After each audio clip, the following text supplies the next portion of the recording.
Good evening, and thank you for joining me for another Boring Books for Bedtime. I hope tonight's selection provides all the boredom your busy brain needs to quiet down and let you get some sleep. So find a comfortable spot, adjust your volume, take a nice deep breath in, let it out slowly, and off we go. This evening, we're continuing our reading of the Tao Te Ching, or the Tao and its Characteristics, by Lao Tzu, translated by James Legge. Let's continue where we left off. Part 2. Those who possessed in highest degree the attributes of the Tao did not seek to show them, and therefore they possessed them in fullest measure. Those who possessed in a lower degree those attributes sought how not to lose them, and therefore they did not possess them in fullest measure. Those who possessed in the highest degree those attributes did nothing with a purpose, and had no need to do anything. Those who possessed them in a lower degree were always doing, and had need to be so doing. Those who possessed the highest benevolence were always seeking to carry it out, and had no need to be doing so. Those who possessed the highest righteousness were always seeking to carry it out, and had need to be so doing. Those who possessed the highest sense of propriety were always seeking to show it, and when men did not respond to it, they bared the arm and marched up to them.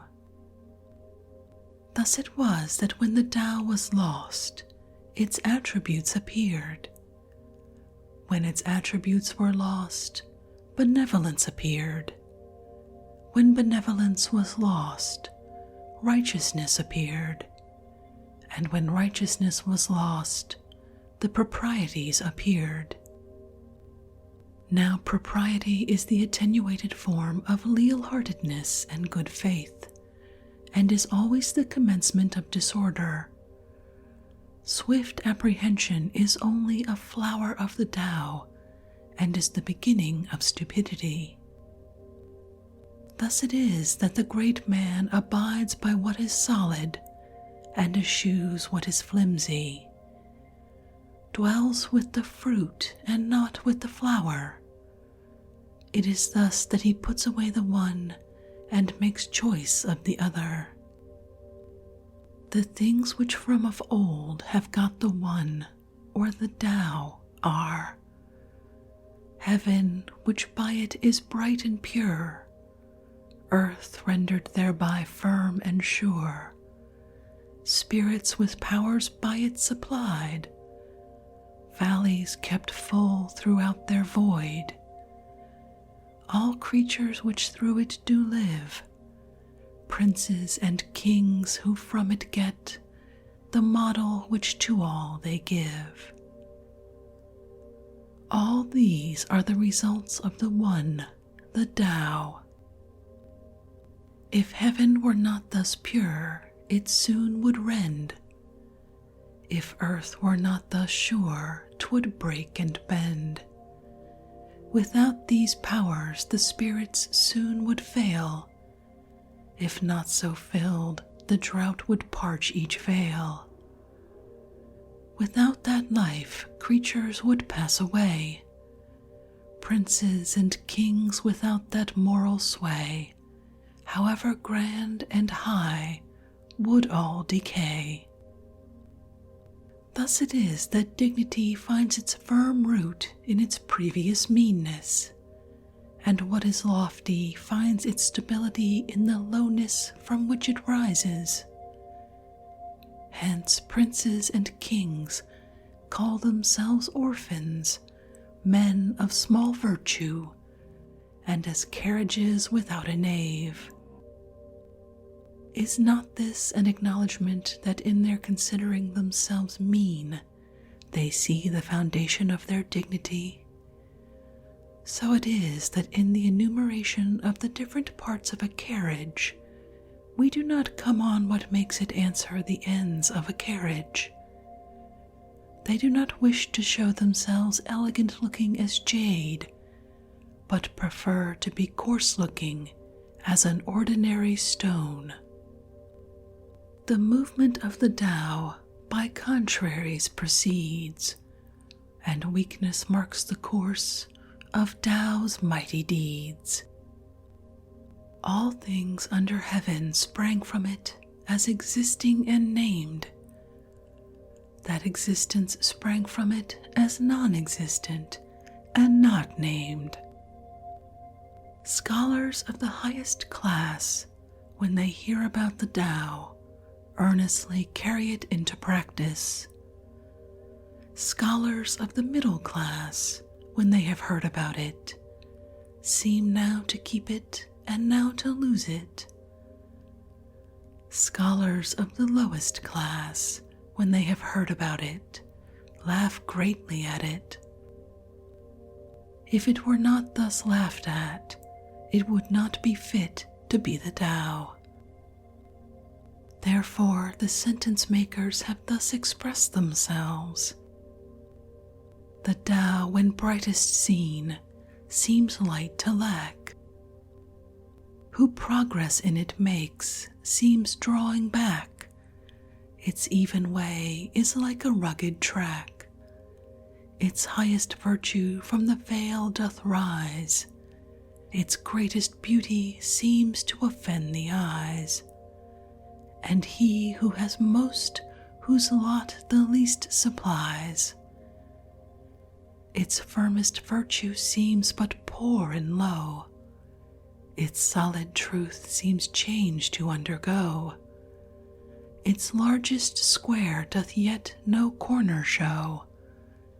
A vessel great, it is the slowest made. Loud is its sound, but never word it said. A semblance great, the shadow of a shade. The Tao is hidden and has no name, but it is the Tao which is skillful at imparting to all things what they need and making them complete. The Tao produced one, one produced two, two produced three, three produced all things. All things leave behind them the obscurity out of which they have come, and go forward to embrace the brightness into which they have emerged, while they are harmonized by the breath of vacancy. What men dislike is to be orphans, to have little virtue, to be as carriages without naves. And yet these are the designations which kings and princes use for themselves. So it is that some things are increased by being diminished, and others are diminished by being increased. What other men thus teach, I also teach. The violent and strong do not die their natural death. I will make this the basis of my teaching. The softest thing in the world dashes against and overcomes the hardest. That which has no substantial existence enters where there is no crevice. I know hereby what advantage belongs to doing nothing with a purpose. There are few in the world who attain to the teaching without words, and the advantage arising from non-action. Or fame or life, which do you hold more dear? Or life or wealth, to which would you adhere? Keep life and lose those other things. Keep them and lose your life. which brings sorrow and pain more near. Thus we may see, who cleaves to fame rejects what is more great, who loves large stores gives up the richer state. Who is content needs fear no shame, who knows to stop incurs no blame. From danger free, long live shall he. Who thinks his great achievements poor, shall find his vigor long endure. Of greatest fullness deemed a void, exhaustion ne'er shall stem the tide. Do thou what straight still crooked deem, thy greatest art still stupid seem, and eloquence a stammering scream. Constant action overcomes cold, being still overcomes heat. Purity and stillness give the correct law to all under heaven. When the Tao prevails in the world, they send back their swift horses to draw the dung carts. When the Tao is disregarded in the world, the war horses breed in the borderlands. There is no guilt greater than to sanction ambition, no calamity greater than to be discontented with one's lot, no fault greater than the wish to be getting. Therefore, the sufficiency of contentment is an enduring and unchanging sufficiency.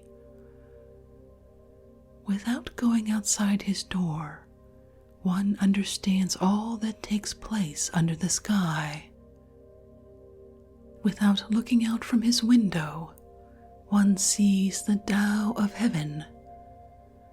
The farther that one goes out from himself, the less he knows. Therefore the sages got their knowledge without traveling, gave their right names to things without seeing them, and accomplished their ends without any purpose of doing so. He who devotes himself to learning seeks from day to day to increase his knowledge. He who devotes himself to the Tao seeks from day to day to diminish his doing. He diminishes it and again diminishes it, till he arrives at doing nothing on purpose. Having arrived at this point of non-action, there is nothing which he does not do. He who gets as his own all under heaven does so by giving himself no trouble with that end. If one take trouble with that end, he is not equal to getting as his own all under heaven. The sage has no invariable mind of his own. He makes the mind of the people his mind. To those who are good to me, I am good, and to those who are not good to me, I am also good, and thus all get to be good. To those who are sincere with me, I am sincere, and to those who are not sincere with me, I am also sincere, and thus all get to be sincere. The sage has in the world an appearance of indecision, and keeps his mind in a state of indifference to all. The people all keep their eyes and ears directed to him, and he deals with them all as his children. Men come forth and live, they enter again and die. Of every 10, 3 are ministers of life to themselves, and 3 are ministers of death. There are also 3 in every 10 whose aim is to live, but whose movements tend to the land or place of death. And for what reason? Because of their excessive endeavors to perpetuate life. But I have heard that he who is skillful in managing the life entrusted to him for a time travels on the land without having to shun rhinoceros or tiger, and enters a host without having to avoid buff coat or sharp weapon. The rhinoceros finds no place in him into which to thrust its horn, nor the tiger a place in which to fix its claws, nor the weapon a place to admit its point. And for what reason? Because there is in him no place of death. All things are produced by the Tao and nourished by its outflowing operation. They receive their forms according to the nature of each, and are completed according to the circumstances of their condition. Therefore all things, without exception, honor the Tao and exalt its outflowing operation. This honoring of the Tao and exalting of its operation is not the result of any ordination, but always a spontaneous tribute.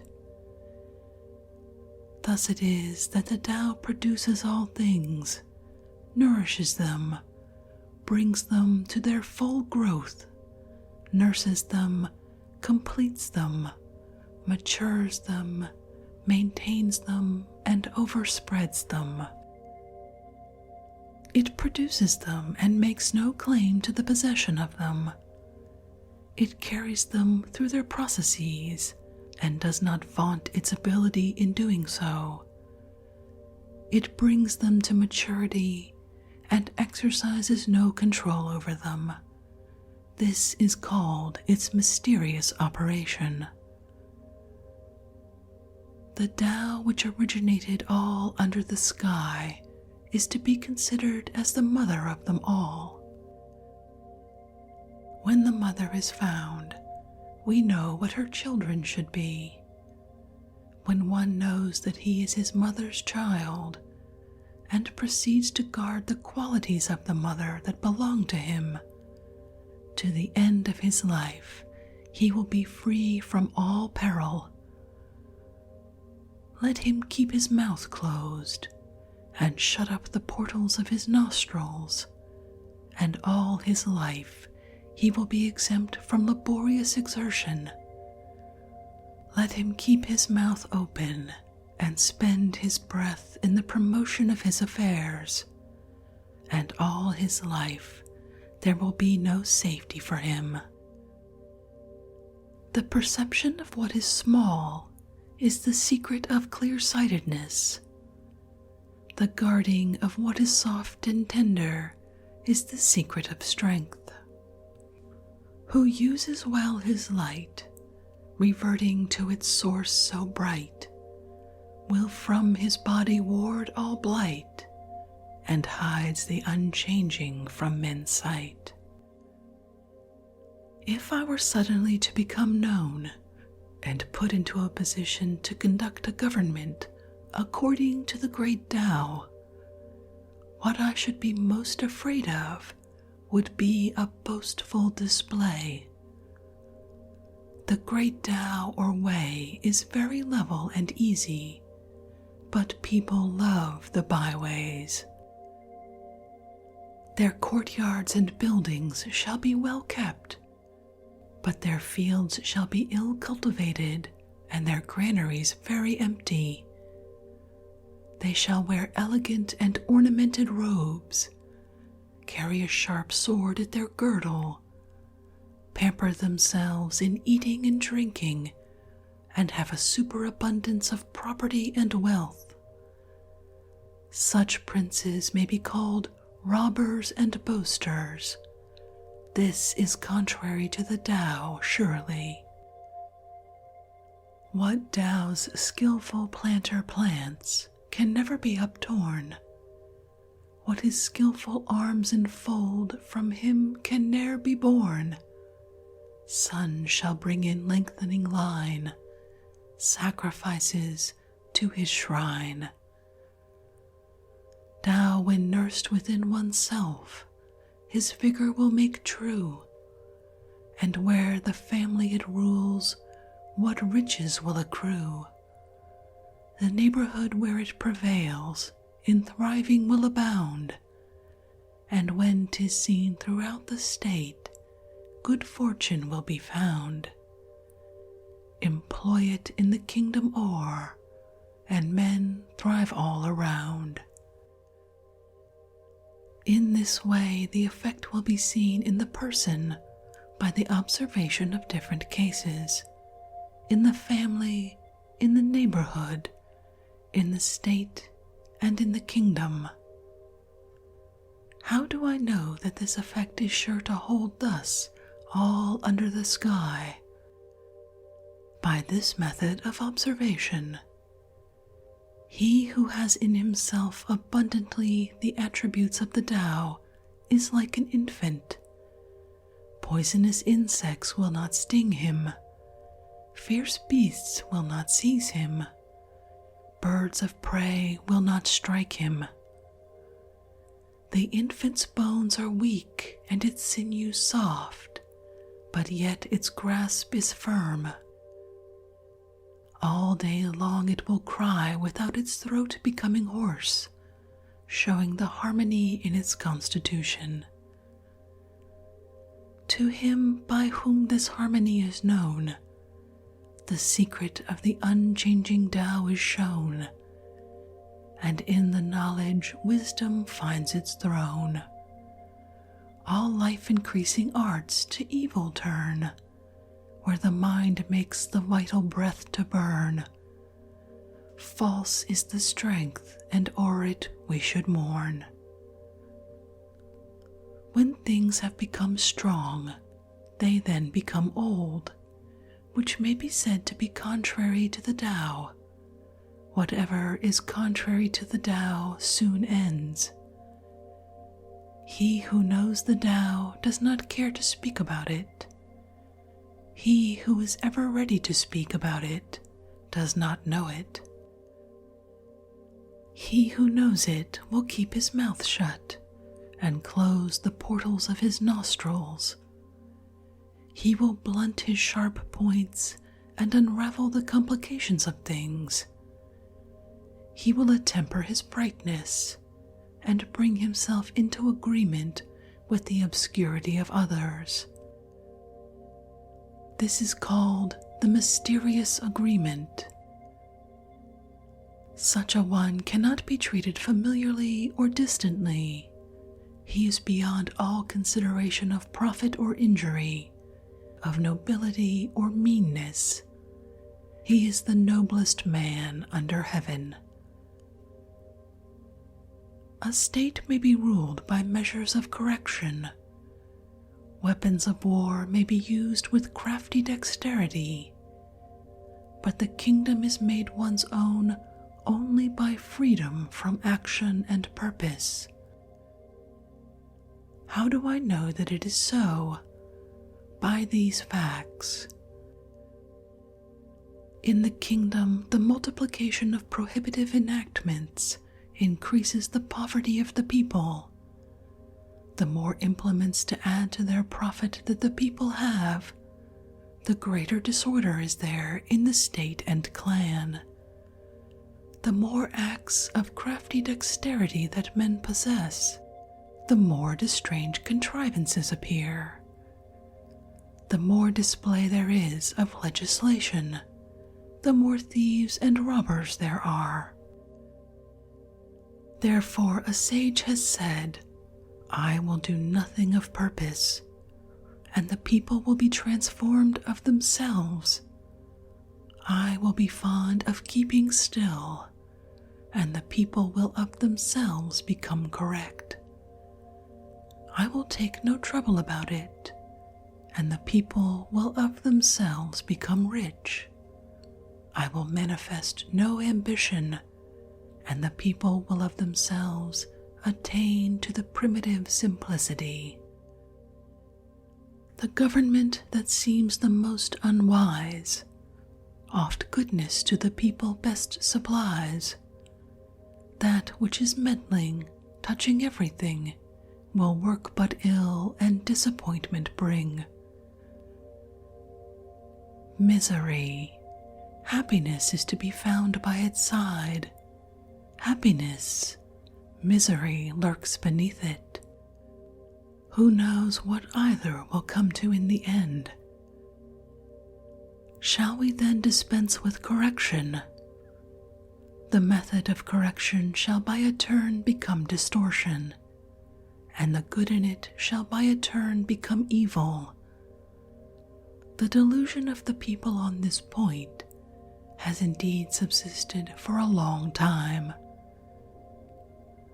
Therefore, the sage is like a square which cuts no one with its angles, like a corner which injures no one with its sharpness.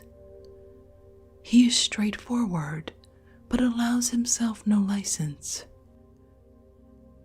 He is bright, but does not dazzle. For regulating the human in our constitution, and rendering the proper service to the heavenly, there is nothing like moderation. It is only by this moderation that there is effected an early return to man's normal state. That early return is what I call the repeated accumulation of the attributes of the Tao. With that repeated accumulation of those attributes, there comes the subjugation of every obstacle to such return. Of this subjugation, we know not what shall be the limit, and when one knows not what the limit shall be, he may be the ruler of a state. He who possesses the mother of the state may continue long. His case is like that of the plant, of which we say that its roots are deep and its flower stalks firm. This is the way to secure that its enduring life shall long be seen. Governing a great state is like cooking small fish. Let the kingdom be governed according to the Tao, and the manes of the departed will not manifest their spiritual energy. It is not that those manes have not that spiritual energy, but it will not be employed to hurt men. It is not that it could not hurt men, but neither does the ruling sage hurt them. When these two do not injuriously affect each other, their good influences converge in the virtue of the Tao. What makes a great state is its being like a low-lying, down-flowing stream. It becomes the center to which tend all the small states under heaven. Thus it is that a great state, by condescending to small states, gains them for itself, and that small states, by abasing themselves to a great state, win it over to them.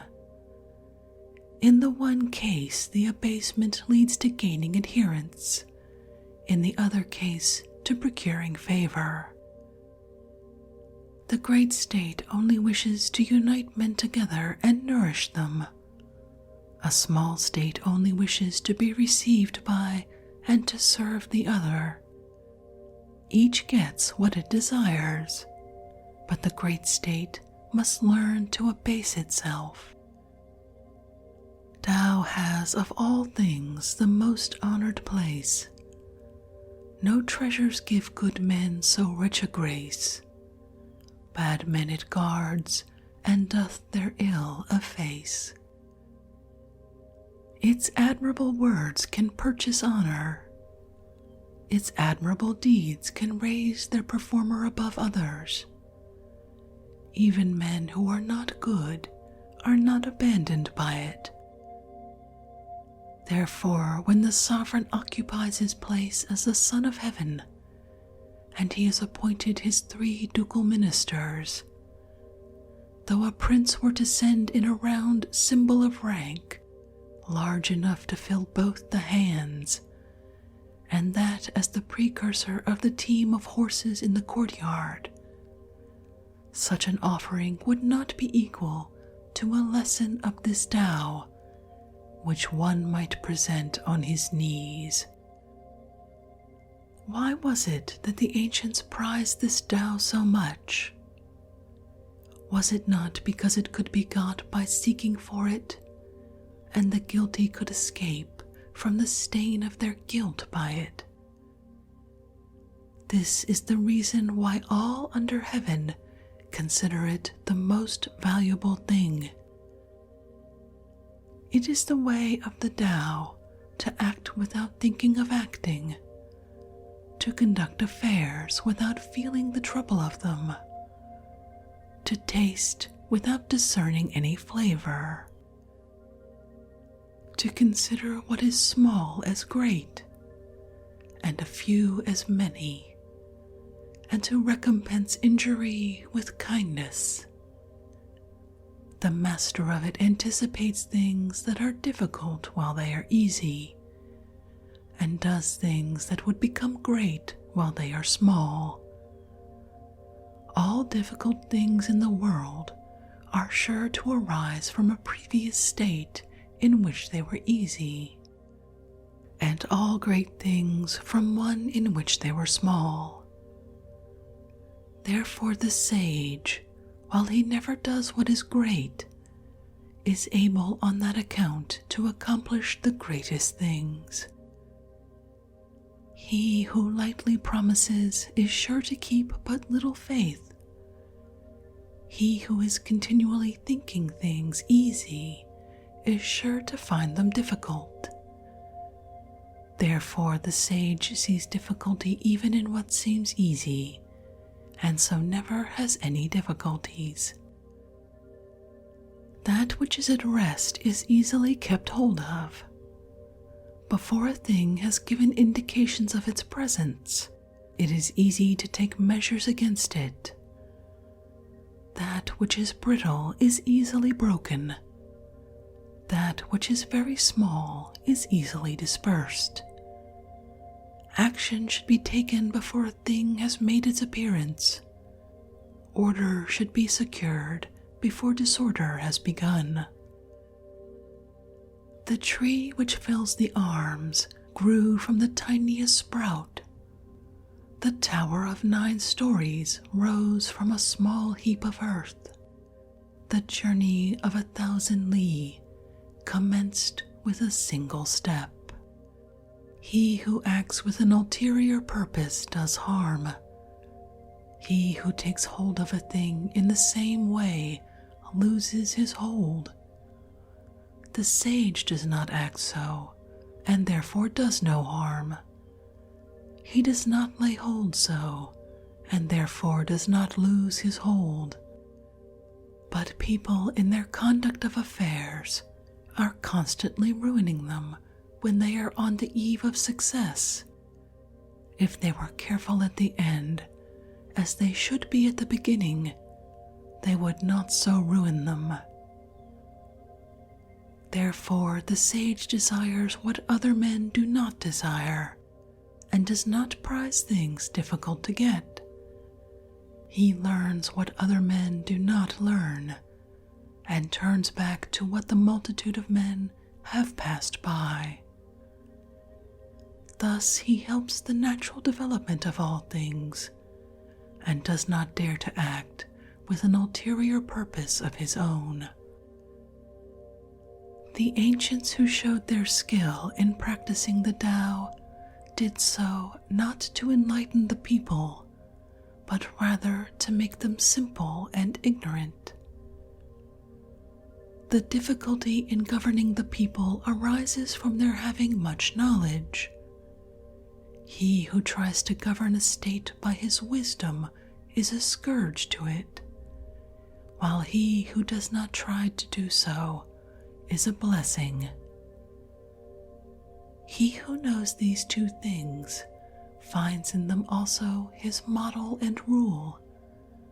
Ability to know this model and rule constitutes what we call the mysterious excellence of a governor. Deep and far-reaching is such mysterious excellence, showing indeed its possessor as opposite to others, but leading them to a great conformity to him. That whereby the rivers and seas are able to receive the homage and tribute of all the valley streams is their skill in being lower than they. It is thus that they are the kings of them all. So it is that the sage ruler, wishing to be above men, puts himself by his words below them, and wishing to be before them, places his person behind them. In this way, though he has his place above them, men do not feel his weight, nor though he has his place before them, do they feel it an injury to them. Therefore all in the world delight to exalt him, and do not weary of him. Because he does not strive, no one finds it possible to strive with him. All the world says that, while my Tao is great, it yet appears to be inferior to other systems of teaching. Now it is just its greatness that makes it seem to be inferior. If it were like any other system, for long would its smallness have been known. But I have 3 precious things which I prize and hold fast.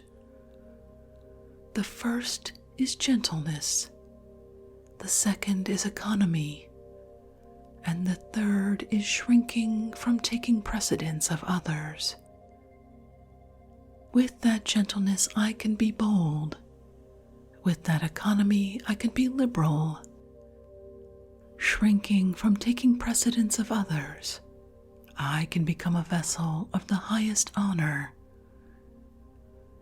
Nowadays they give up gentleness and are all for being bold, economy, and are all for being liberal, the hindmost place, and seek only to be foremost, of all which the end is death. Gentleness is sure to be victorious even in battle, and firmly to maintain its ground. Heaven will save its possessor by his very gentleness protecting him. He who endows wars has skill assumes no martial port. He who fights with most goodwill to rage makes no resort. He who vanquishes yet still keeps from his foes apart. He who has men most fulfill yet humbly plies his art. Thus we say he ne'er contends, and therein is his might. Thus we say men's wills he bends, that they with him unite. Thus we say, like heaven's his ends, no sage of old more bright. A master of the art of war has said, I do not dare to be the host to commence the war. I prefer to be the guest, to act on the defensive. I do not dare to advance an inch. I prefer to retire a foot. This is called marshalling the ranks where there are no ranks, bearing the arms to fight where there are no arms to bear, grasping the weapon where there is no weapon to grasp, advancing against the enemy where there is no enemy. There is no calamity greater than lightly engaging in war. To do that is near losing the gentleness which is so precious. Thus it is that when opposing weapons are actually crossed, he who deplores the situation conquers. My words are very easy to know, and very easy to practice. but there is no one in the world who is able to know and able to practice them. There is an originating and all-comprehending principle in my words, and an authoritative law for the things which I enforce. It is because they do not know these that men do not know me. They who know me are few, and I am on that account the more to be prized. It is thus that the sage wears a poor garb of hair cloth, while he carries his signet of jade in his bosom. To know and yet think we do not know is the highest attainment.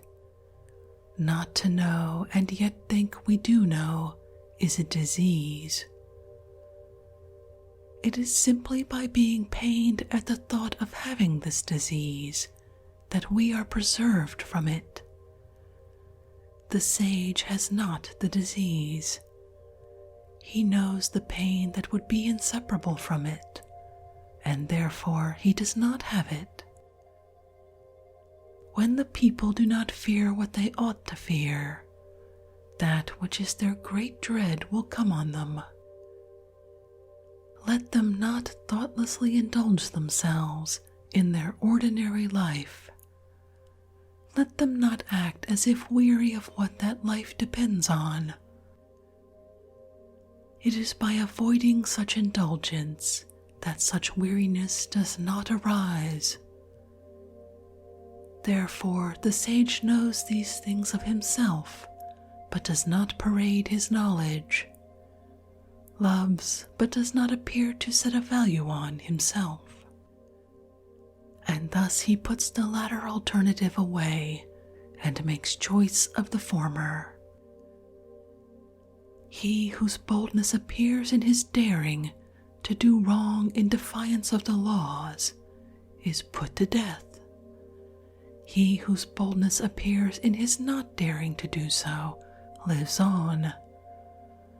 Of these two cases, the one appears to be advantageous, and the other to be injurious. But when heaven's anger smites a man, who the cause shall truly scan?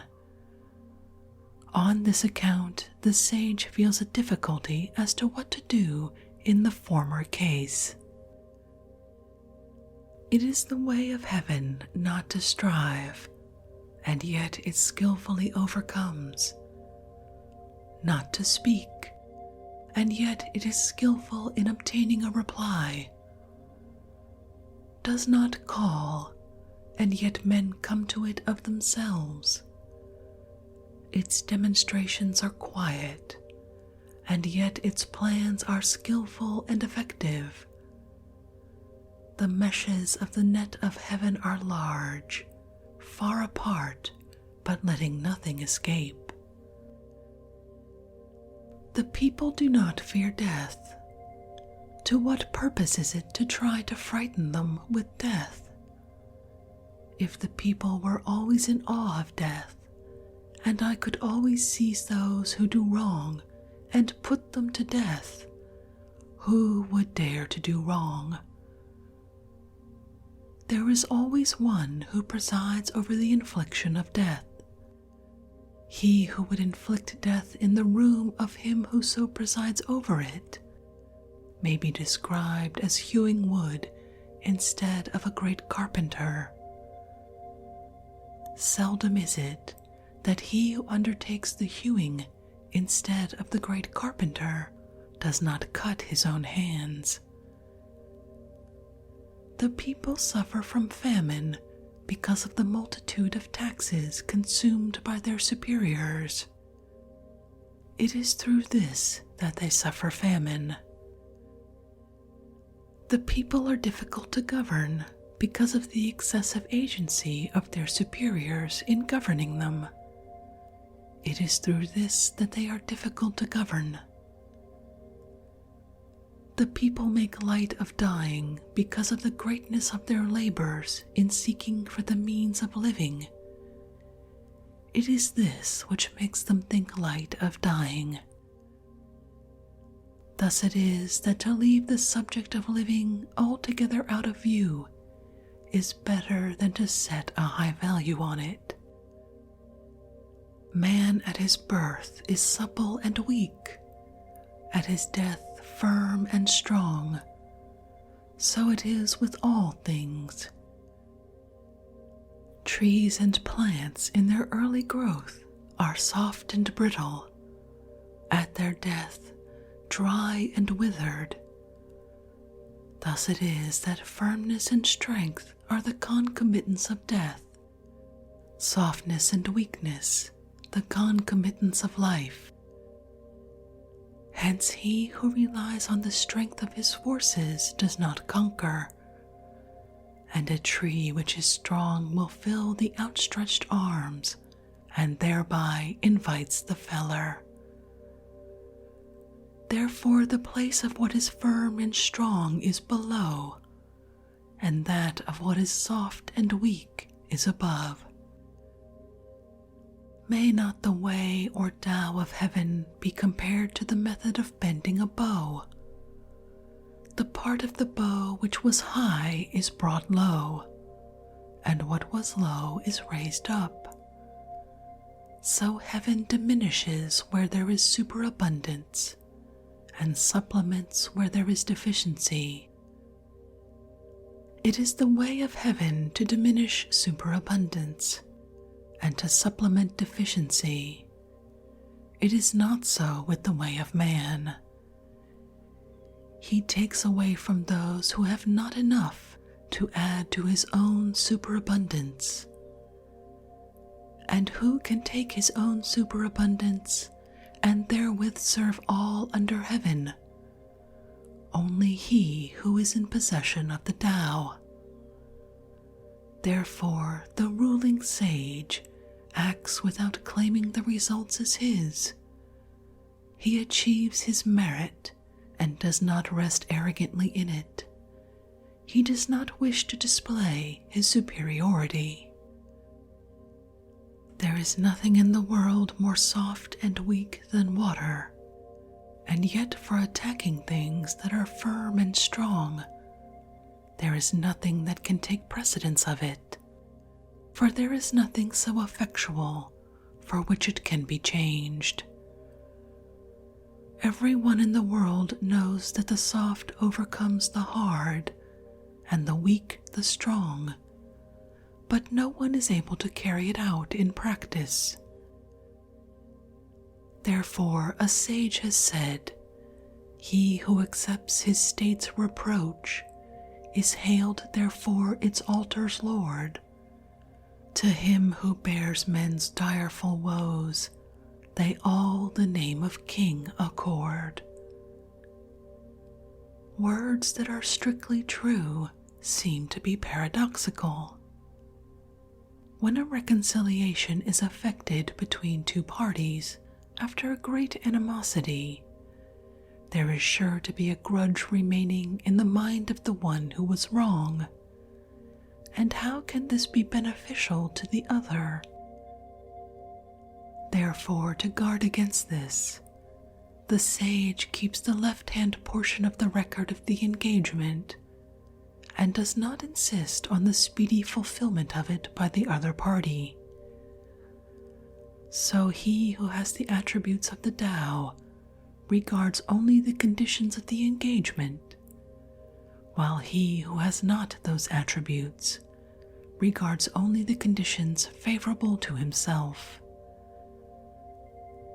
In the way of heaven, there is no partiality of love.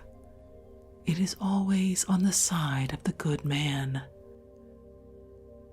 In a little state with a small population, I would so order it that, though there were individuals with the abilities of 10 or 100 men, there should be no employment of them. I would make the people, while looking on death as a grievous thing, yet not remove elsewhere to avoid it.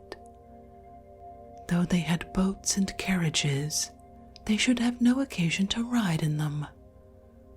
Though they had buff coats and sharp weapons, They should have no occasion to don or use them. I would make the people return to the use of knotted cords instead of the written characters. They should think their coarse food sweet, their plain clothes beautiful, their poor dwellings places of rest, and their common simple ways sources of enjoyment. There should be a neighboring state within sight, and the voices of the fowls and dogs should be heard all the way from it to us. But I would make the people to old age, even to death, not have any intercourse with it. Sincere words are not fine. Fine words are not sincere. Those who are skilled in the Tao do not dispute about it. The disputatious are not skilled in it. Those who know the Tao are not extensively learned. The extensively learned do not know it. The sage does not accumulate for himself. The more that he expends for others, the more does he possess of his own. The more that he gives to others, the more does he have himself. With all the sharpness of the way of heaven, it injures not. With all the doing in the way of the sage, he does not strive.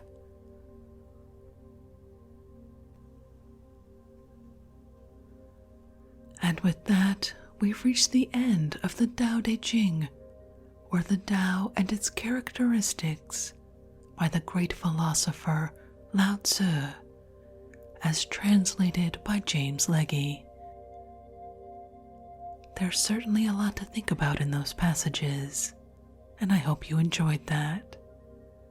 Hopefully, you're no longer awake to hear this, but if you'd like to read the Tao for yourself, you'll find a link to a free ebook version from Project Gutenberg in the show description.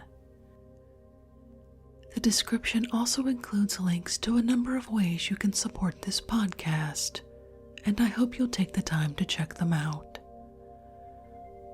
If you'd like to connect, or suggest a boring book you'd like to hear read, the best place to catch me is on Twitter at BoringBooksPod. I'd love to hear from you. Thank you so much for joining me this evening. Until our next boring book, good night.